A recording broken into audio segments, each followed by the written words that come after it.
Iran is threatening to, quote, decisively respond to any retaliatory attack by the United States following Sunday's Iranian-backed drone strike that killed 3 U.S. service members in Jordan. President Biden said he has already decided on how the U.S. will respond, but no details have been made public. CBS News Chief White House correspondent Nancy Cordes joins us now. Nancy, great to see you from the North Lawn. A couple of things I want to talk to you about. One, the current state of conversations involving the United States and several other nations to either create a ceasefire or a hostage exchange between Hamas and Israel. Major, there is a new proposal on the table. It is backed by the U.S. It is backed by the Qataris. And that is significant because you have negotiations that have been going on for quite some time. And what they've coalesced around is the idea of a much longer humanitarian pause than we saw the first time that they tried this, with some success back in November.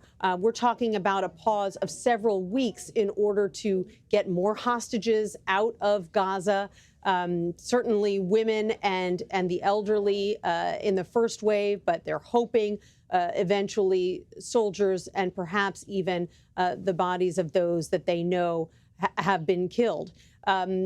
Interestingly, today here at the White House, when I asked the national security spokesman, John Kirby, about how this proposal is being received by Hamas, he said that actually he thinks things are heading in the right direction. So he thinks that these talks are bearing fruit, which would obviously be significant because there are so many countries that would like to see these hostages come home, and of course would like to see a cease in the attacks as well.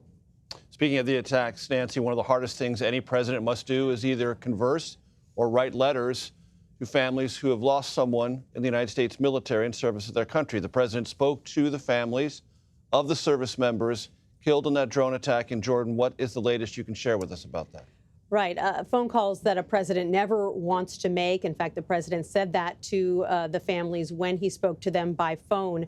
And we got a little insight into what those conversations were like because the parents of one of the victims, Specialist Kennedy Sanders, actually shared a recording of the conversation with the Atlanta Journal-Constitution so that the public can listen in. Why don't we take a listen to some of that?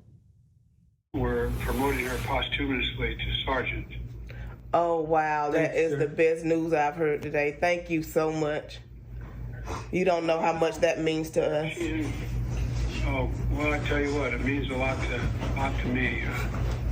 My son spent a year in Iraq until I lost him, and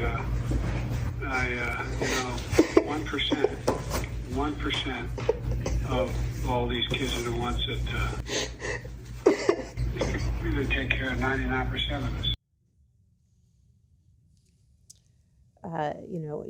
Anyone can imagine what those parents must be going through right now. If you missed it at the very top, what the president was telling them was that posthumously their daughter, who held the rank of specialist, was going to be promoted to sergeant. And in response, her mother said, "Oh, wow, that is the best news I've heard all day."